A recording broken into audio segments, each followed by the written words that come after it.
Welcome to TNT Trends and Tour Channel. Ayon sa Pep News ngayon, Angel Locsin defends stepson Joaquin Arce sa pagtawag sa kanya ng Nepo Baby. Angel Locsin addresses online comments labeling her stepson Joaquin Arce a Nepo Baby. Ano namang kasalanan ni Joaquin at naging asawa ko ang dad niya para ma-brand siya as Nepo Baby.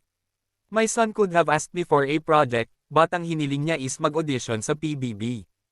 Hindi nakapagpigil ang aktres na si Angel Locsin na magparamdam muli sa social media upang depensahan si Joaquin Arce laban sa mga tumatawag ditong Nepo Baby, makaraang mapabilang ng Star Magic Artist sa Ultimate 8 ng Pinoy Big Brother, PBB, Celebrity Club Edition 2.0. Si Joaquin ay stepson ni Angel. Anak siya ng mister ng aktres na si Neil Arce sa dati nitong karelasyon. Sa episode ng PBB nitong Miyerkules, February 25, 2026, humarap si Joaquin sa The Ultimate Tapatan, kung saan tinanong siya ng dati niyang co-housemate na si Anton Vinzon tungkol sa umano'y pagiging privileged o Nepo Baby.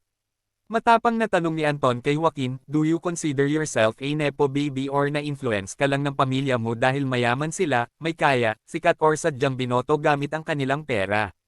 Angel Locsin addresses online comments labeling her stepson Joaquin Arce a Nepo Baby. Ano namang kasalanan ni Joaquin at naging asawa ko ang dad niya para ma-brand siya as Nepo Baby.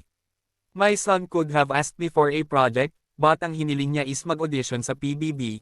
Photo Angel Locsin on Facebook, screen grab Pinoy Big Brother on YouTube. Hindi nakapagpigil ang aktres na si Angel Locsin na magparamdam muli sa social media upang depensahan si Joaquin Arce laban sa mga tumatawag ditong Nepo Baby. Joaquin Arce grateful for stepmom Angel Locsin support sa episode ng PBB nitong Miyerkules, February 25, 2026.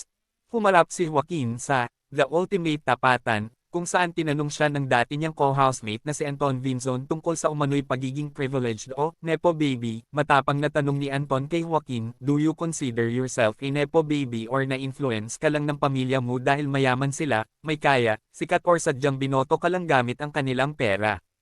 Pinabulaanan din ni Angel ang mga paratang na gumagastos siya ng malaking halaga upang iboto si Joaquin tuwing nalalagay ito sa alanganin. Please don't forget to subscribe TNT Trends and Tour channel. Please click the notification bell to notify you in our next video. Please like and share and comment down below. Thank you for watching.